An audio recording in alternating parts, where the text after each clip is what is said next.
ದುಡ್ಡು ಬರುತ್ತೆ ಅಂಥೇಳಿ ಮಹಿಳೆಯರು ಊಟ ತಿಂಡಿ ಬಿಟ್ಟು ನಿದ್ದೆ ಬಿಟ್ಟು ಕ್ಯೂನಲ್ಲಿ ನಿಂತು ಅಕೌಂಟನ್ನು ಮಾಡಿಸ್ಲಿಕ್ಕೆ ಮುಂದಾಗ್ತಾ ಇದ್ದಾರೆ. ಹಾಗಾದ್ರೆ ಈ ಬಗ್ಗೆ ಈ ಅಂಚೆ ಕಚೇರಿಯ ಸಿಬ್ಬಂದಿಗಳೇನು ಹೇಳ್ತಾರೆ ನೋಡ್ತಾ ಹೋಗೋಣ. ಕಟಾಕಟ್ ಖಾತೆಗಾಗಿ ಅಂಚೆ ಕಚೇರಿಯ ಮುಂದೆ ಕ್ಯೂ. ವದಂತಿಯನ್ನ ತಳ್ಳಿ ಹಾಕಿದ್ದಾರೆ ಬೆಂಗಳೂರು ಅಂಚೆ ಕಚೇರಿ. ನಮಗೆ ಹಣ ಬರುತ್ತೆ ಅಂಥೇಳಿ ಯಾವುದೇ ಸೂಚನೆ ಇಲ್ಲಿವರೆಗೂ ಕೂಡ ಬಂದಿಲ್ಲ. ಮಾಹಿತಿಯ ಕೊರತೆಯಿಂದ ಜನ ಈ ರೀತಿಯಾಗಿ ಮುಗಿಬೀಳ್ತಿದ್ದಾರೆ. 200 ರೂಪಾಯಿ ಜಮಾ ಮಾಡಿಸಿ ಖಾತೆಯನ್ನ ಓಪನ್ ಮಾಡ್ತಿದ್ದಾರೆ. ನಿತ್ಯ 1000 ಅಕೌಂಟ್ ಅನ್ನು ಮಾಡಿಕೊಡ್ತಾ ಇದ್ದೇವೆ ಅಂತ ಹೇಳಿದ್ದಾರೆ. ಜನ ಹೆಚ್ಚಾಗಿದ್ರಿಂದ ಹೆಚ್ಚಿನ ಸಿಬ್ಬಂದಿಯನ್ನು ಕೂಡ ನಾವು ನೇಮಕ ಮಾಡಿದ್ದೇವೆ.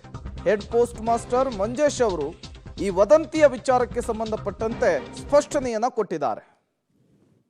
ಇತ್ತೀಚಿನ ದಿನಗಳಲ್ಲಿ ಸಾರ್ವಜನಿಕರ ಕೆಲವೊಂದು ತಪ್ಪು ಮಾಹಿತಿ ಸಿಕ್ಕಿ ಅವ್ರಿಗೇನಾಗಿದೆ ಅಂದರೆ IPPB ಖಾತೆ ತೆರೆದ್ರೆ ಅಂಚೆ ಇಲಾಖೆಯಿಂದ 8,000 ಅವ್ರ ಖಾತೆಗೆ ಹಾಕಲಾಗುವುದನ್ನು ಮಾಹಿತಿ ಸಿಕ್ಕಿ ತಂಡೋಪತಂಡವಾಗಿ ಜನರಿಗೆ ಬರ್ತಾ ಇದ್ದಾರೆ.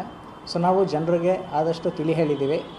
ಇವನ್ ಬ್ರೋಚರ್ಸು ಮತ್ತು ಬ್ಯಾನರ್ಸ್ ಎಲ್ಲ ಹಾಕಿ ಡಿಸ್ಪ್ಲೇ ಮಾಡಿ ಅವರಿಗೆ ಸಾಕಷ್ಟು ತಿಳುವಳಿಕೆ ನೀಡಿದ್ದೀವಿ. ಹೀಗಿದ್ದರೂ ಸಹ ಜನರು ಖಾತೆ ತೆರೀಲಿಕ್ಕೆ ಮುಗಿಬೀಳ್ತಾ ಇದ್ದಾರೆ.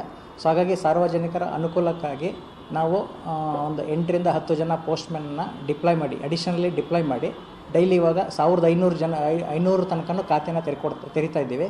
ಇಷ್ಟಾದರೂ ಕೂಡ ನಮ್ಮ GPOದಲ್ಲಿ ಜನಸಂಖ್ಯೆ ಕಡಿಮೆ ಆಗ್ತಾಯಿಲ್ಲ. ಡೈಲಿ ಬರೋರ ಸಂಖ್ಯೆ ಜಾಸ್ತಿನೇ ಆಗ್ತಾ ಇದೆ. ಡೈಲಿ 1000 ರಿಂದ 1500 ಖಾತೆ ನಾವು ಮಾಡಿಕೊಡ್ತಾ ಇದ್ದೀವಿ. ಅಷ್ಟು ಮಾಡಿನೂ ಕೂಡ ಜನ ಡೈಲಿ ಬರ್ತಾ ಇದ್ದಾರೆ. ಲಾಸ್ಟ್ 10 ಡೇಸಿಂದ ಜನ ಜಾಸ್ತಿ ಆಗ್ತಾ ಇದ್ದಾರೆ. ಆ್ಯಕ್ಚುಲಿ ನಾವು ಜನಗಳಲ್ಲಿ ಕೇಳಿದಾಗ ಯಾರು ಈ ಥರ ನಿಮಗೆ ತಪ್ಪು ಮಾಹಿತಿ ಕೊಟ್ಟರು ಅಂದಾಗ ಅವರ ಒಂದು ಏನು ಸಮುದಾಯ ಇದೆ, ಆ ಸಮುದಾಯದಲ್ಲಿ ಕೆಲವರು ಆ ಥರ ತಪ್ಪು ಮಾಹಿತಿಯನ್ನು ಸ್ಪ್ರೆಡ್ ಮಾಡಿದ್ದಾರೆ, ರೂಮರ್ ಸ್ಪ್ರೆಡ್ ಮಾಡಿದ್ದಾರೆ. ಅಂಚೆ ಇಲಾಖೆಯಿಂದ IPPB ಖಾತೆ ತೆಗೆದರೆ ಅಂಚೆ ಇಲಾಖೆಯಿಂದ 8,000 ಕೊಡ್ತಾರೆ ಅನ್ನೋ ಒಂದು ಮಾಹಿತಿ ಅವರಿಗೆ ತಪ್ಪು ಮಾಹಿತಿಯನ್ನು ತಿಳಿಸಿದ್ದಾರೆ. ನಾವು ಅದನ್ನು ಬಿಡಿಸಿ ತಿಳಿ ಹೇಳ್ತಾ ಇದ್ದೀವಿ, ಬ್ಯಾನರ್ಸ್ ಎಲ್ಲ ಹಾಕಿದ್ದೀವಿ. ಆದರೆ ಜನ ನಾವು ಹೇಳೋ ಮಾತನ್ನು ನಂಬ್ತಾ ಇಲ್ಲ. ಕನ್ವೆ ಆಗ್ತಾ ಇದೆ. ಈಗ ಮೀಡಿಯಾ ಮಾಧ್ಯಮದವರೆಲ್ಲ ಕೂಡ ಕನ್ವೆ ಮಾಡ್ತಾ ಇದ್ದಾರೆ. ಆದರೂ ಕೂಡ ಜನಗಳಲ್ಲಿ ಆ ಒಂದು ನಂಬಿಕೆ ಏನು ಬಂದಿದೆಯೋ ಆ ನಂಬಿಕೆ ಹೋಗಿಲ್ಲ, ತಪ್ಪು ಮಾಹಿತಿ ಅವ್ರಿಗೆ ಹೋಗಿಲ್ಲ. ಖಾತೆ ತೆರಿಬೇಕು ಅಂತ ಬರ್ತಾ ಇದ್ದಾರೆ. ನಮ್ಮದು ಅಂಚೆ ಇಲಾಖೆ ನಮ್ಮ ಕರ್ತವ್ಯ ಏನಂದರೆ ಯಾವುದೇ ಸಾರ್ವಜನಿಕರು ನಮ್ಮ ಖಾತೆ ತೆರೀರಿ ಬಂದವ್ರಿಗೆ ನಾವಿಲ್ಲ ಅಂತ ಹೇಳಲಿಕ್ಕಾಗಲ್ಲ. ಸೊ ಹಾಗಾಗಿ ನಾವು ನಾರ್ಮಲಿ ಒಂದು ಕೌಂಟ್ರ್ ಓಪನ್ ಮಾಡಿರ್ತೀವಿ.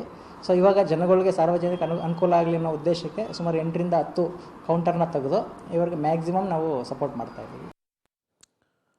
ಬಾಯಿಂದ ಬಾಯಿಗೆ ಸುದ್ದಿ ಹರಡಿ ಈಗ ಆ ವದಂತಿಯನ್ನು ಆಧರಿಸಿ ಸಾವಿರಾರು ಸಂಖ್ಯೆಯಲ್ಲಿ ಮಹಿಳೆಯರು ಪೋಸ್ಟ್ ಆಫೀಸ್ನತ್ತ ಮುಖ ಮಾಡ್ತಾ ಇದ್ದಾರೆ.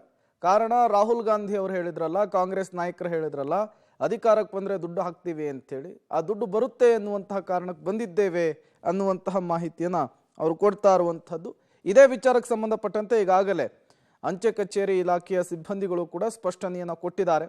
ಆ ರೀತಿಯ ಸೂಚನೆ ಯಾವುದೇ ರೀತಿಯ ನಮಗೆ ಬಂದಿಲ್ಲ ಅನ್ನೋದನ್ನು ಕೂಡ ಸ್ಪಷ್ಟಪಡಿಸಿರುವಂಥದ್ದು.